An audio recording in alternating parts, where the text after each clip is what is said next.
কৃষ্ণকে বুঝে বলতে পারতো যে আমার চোখে কৃষ্ণ দেখেছি, আপনি তাকে পাগল বলবেন। মীরা রানী দেখেছিল, মীরাকে সবাই পাগল বলছে। শিল প্রভুপাদ দেখেছিলেন, তাকে সবাই পাগল বলছে। মহাপ্রভু দেখেছিলেন, সবাই অনেকে পাগল বলছে। সবাই পাগল বলেনি, মহাপ্রভু স্বয়ং যে শচীর নন্দন, ব্রজেন্দ্র নন্দন যে সচিসূত হইল, সেই নিতাই হইল বলরাম, এগুলো শাস্ত্রে পেয়ে তার লক্ষণ গুলা দেখে নীলাম্বর চক্রবর্তী বলছি স্বয়ং ভগবান বুঝতে পেরেছিলেন। গোপীনাথ আচার্য বুঝতে পেরেছিলেন, সার্বভৌম ভট্টাচার্য স্বয়ং সরভুজ গৌরাঙ্গ দর্শন করেছিলেন। এইভাবে অনেকেই দর্শন করেছেন। আবার যারা হদিস পায়নি, রাস্তা দিয়ে যদি মহাপ্রভু যেতেন, ধাক্কা লেগে গেলেও সে তাকে প্রণামও করবেন, কিছু না, তো অসুর। কৃষ্ণকে অনেকে ঘোষের গোয়ালের ছেলে মানত, কেন না তাদের মধ্যে বিশ্বাস নেই। আর বিশ্বাস নেই বলে তার গুপ্ত তত্ত্বকে তারা দর্শন, জ্ঞান চক্ষু দ্বারা দর্শন করেনি। আমাদের 3টা হাত আছে, অজিভাত, ডান হাত, বাঁ হাত, আর 3টা চোখও আছে, জ্ঞান চক্ষু, ডান চোখ, বাঁ চোখ। তো জ্ঞান চক্ষুটা খুলে যাবে দৃঢ় বিশ্বাসের সহিত আমরা যদি ভজন করি আর হরিকথা শ্রবণ করি, কৃষ্ণ ভক্তির অনুকূল থেকে যদি ভগবানের নাম করি, কৃষ্ণ ভক্তির সদ্ব্যবহার করি।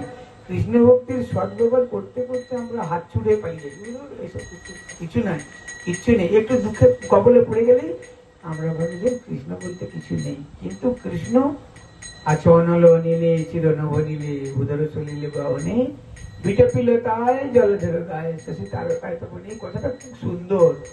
এই মানে সর্বত্রই আছে, এমনকি বৃষ্ঠার কৃমিটির তার মধ্যে তো প্রাণ আছে, তাহলে আত্মারূপে সেখানে আছে। ভগবান কোথায় নেই? কত দুঃখ সহ্য করছে বলুন তো, দুর্গন্ধেও আছে। সমুদ্রের নোনা জলে কত মৎস্য তার মধ্যে আছে, তিমিঙ্গিল তিমি মৎস্য তাতে আছে, পাখির মধ্যে আছে, মুরগিগুলো সব আছে, তাদের মধ্যে দুর্গন্ধের মধ্যে আছে। কোথায় নেই? একটা বৃক্ষের মধ্যে আছে, একটা পশুর মধ্যে আছে, ব্যাঘ্রের মধ্যে আছে।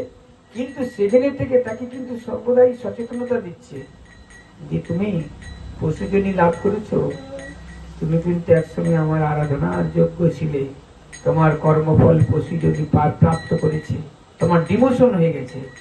একবার ইন্দ্রলোক থেকে ইন্দ্র বদমাইশি বিদ্যা ছিল, অবৈধ সঙ্গের রতিক্রিয়ার বিশাল জেদ ছিল ইন্দ্রের। স্বর্গের রাজা তো, সুন্দরী রমণী অপ্সরা দেখলেই মন গলে যেত। এখন সেই কারণে শুকর যোনি লাভ করেছিল।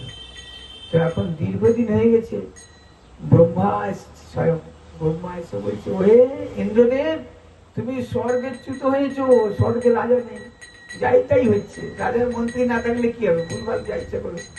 তুমি শুকর যোনি লাভ করেছো, এমন কল্পন করলে ওই বাজনাটা বাজালে একদিন আমার দিকে তাকাচ্ছে, বাজনা বাজালে আমার ডিস্টার্ব হচ্ছে, অনেক ভাল লাগে, এমনি সুর বাজালে আলাদা ছিল। এখন ওই যে তুমি শুকর যোনি লাভ করেছো, চলো ইন্দ্র তোমার সিট খালি হয়ে আছে।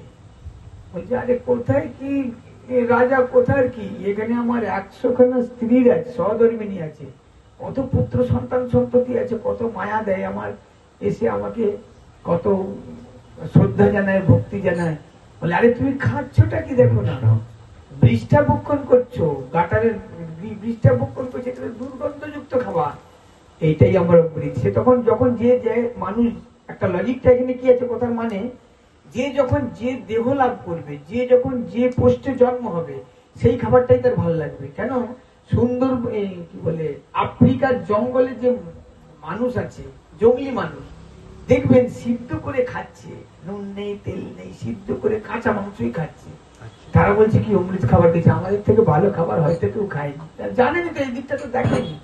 তো সেরকম জলের একটা মৎস্য ভাবছে আমি খুব সুখে আছি, সে নারী সঙ্গ করছে, ভালো গপ খাচ্ছে, পোচাপুচি খাচ্ছে, মনে করছে খুব ভালো আছে। কেন? সেই জন্যই লাভ করছে, তার খুব অমৃত লাগছে। শুকর জন্যই লাভ করছে, ইন্দ্রদেব তার খুব ভালো লাগছে বিষ্ঠা ভক্ষণ করে। তো দেহ যদি আমার বাগদি ঘরে জন্ম হতো, আমি মাত্র নয়, আমার এটা তো জাতি ধর্ম, এটাই আমার ভালো লাগছে, এটা হতো। কিন্তু ওইটা পাপ কর্মের ফলে ডিমোশন হয়েছে, কিন্তু সেটা তার ভালো লাগছে, তাই তো? কত দুর্গন্ধযুক্ত খাবার চায়নারা খাচ্ছে, সাপ, কাঁচা সাপ ছিঁড়ে খাচ্ছে, টিকটিকি, গিরগিটি, তারপরে ক্যাংড়া বিছা, জামাই এলে ক্যাংড়া বিছা রান্না করে দিবে তাদেরকে টকঝাল করে, বলে এটা খুব ভালো, সব থেকে শ্রেষ্ঠ খাবার। ব্যাং, সাপ, গোসাপ, এইসব সব খাচ্ছে। এরকম ভগবান এই যে আমাদের ভারতবর্ষে পুণ্যভূমিতে জন্ম হইল যার, যে নিজের আপন নিজের জীবন সার্থক করি, করো পর উপকার। এইটা খুব ভাগ্য হলে তোর ভারতবর্ষে জন্ম হয়। তারপরেও ভাগ্য হলে কি হয়, শুদ্ধ সত্য একটা বৈষ্ণব পরিবারে, ব্রাহ্মণ পরিবারে জন্ম হয়, ভগবানের সেবা করার, বেদের মন্ত্র উচ্চারণ করার সুযোগ লাভ করা যায়। তার থেকেও সুযোগ লাভ করা যায় হরিকথা শ্রবণ করার যার ভাগ্য হয়েছে।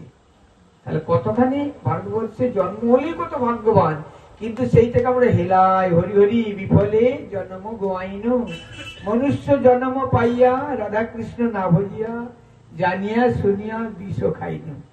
পদ যে নরোত্তম দাস ঠাকুর, গোবিন্দ দাস ঠাকুর, বিশ্বনাথ চক্রবর্তী ঠাকুর পদ রচনা করে গেছেন, এগুলো আমাদের খেয়াল রাখতে হবে। আচ্ছা, এখন হরিহর নম কৃষ্ণ করে এখানে সমাপ্ত।